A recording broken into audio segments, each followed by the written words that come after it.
All right, hey guys, welcome in. Today we got a leaf color wheel project that we got here right before fall coming up right around the corner, so make sure you do not leave this video for 1 second. Get it? Leave. Okay, enough with the dad jokes today. So let's start a step-by-step on a leaf and then turn that into a color wheel. So leaf design is with that kind of middle and then kind of with the other parts kind of going out. A curvy line going all the way up to the top. Not halfway, but a little bit lower. Have one go up and then another one kind of come down. And then another one going up to the top here. And then another one down over here. And that kind of sets up your proportion for the whole thing. After that, a couple little tricks to make the points on the top of the leaf. Upside down V on each one, or like an arrow pointing. Always going out wherever that they go. The little one under there on each side. It's almost kind of like an M.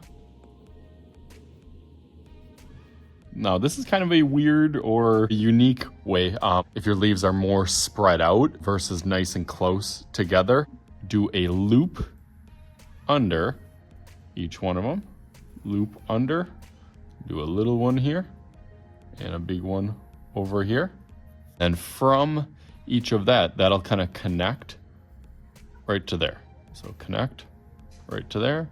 This one go up, connect to there.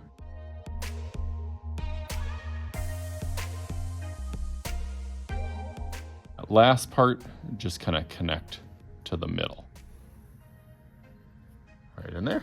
And we got our leaf. That looks great. We'll start thinking about our primary colors. Primary colors are the colors that mix in to make all the rest of the colors. So blue, red, and yellow. These are just containers that I have in my classroom to keep all the different crayons in there that I pass out to my kids. Just be using those three to make all of them.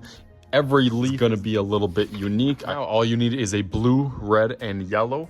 To practice with some of the colors. Every color is a little bit different, especially for crayons, some old and some new. You can see how some blues are a little bit darker. Reds too will be very similar, where some may look like red, but it is actually a pink. So you got to make sure to kind of practice. I'm going to start this very, very lightly, not super detailed, but I want to make sure that I can, it's good practice to kind of stay in between the lines. I'm going to bring my yellow into the next section, which is technically the orange. I'm gonna still mix that orange. I'm not gonna use orange crayon. I'm gonna mix that orange with yellow and red together, both of my crayons.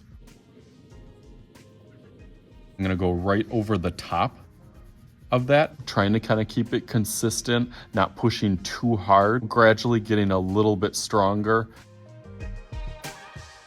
One of the easiest colors to get is the orange. I want that to kind of pop out a little bit more or brighten it up a little bit. Some people even mark those just so they know which color is in which one. That a little bit faster and see how I can mix the colors to make kind of a rainbow leaf. So let's go through that real quick.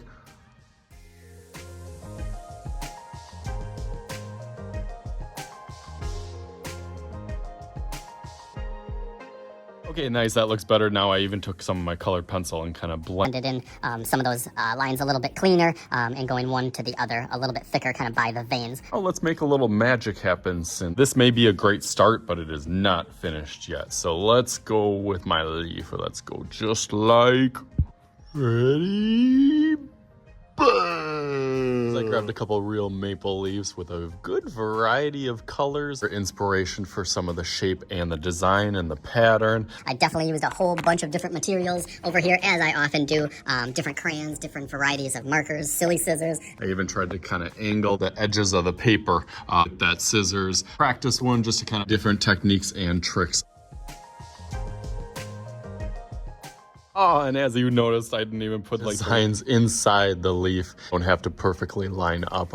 Some of them are a little bit off. I like to kind of aim for these kind of little pieces up here, these little points, and then that makes it look a little bit more realistic. All right, nice. Now it looks a little bit better on the insides. As always, I am Mr. Shooty. This is Mr. Shooty's Art Channel. We'll talk to you guys later.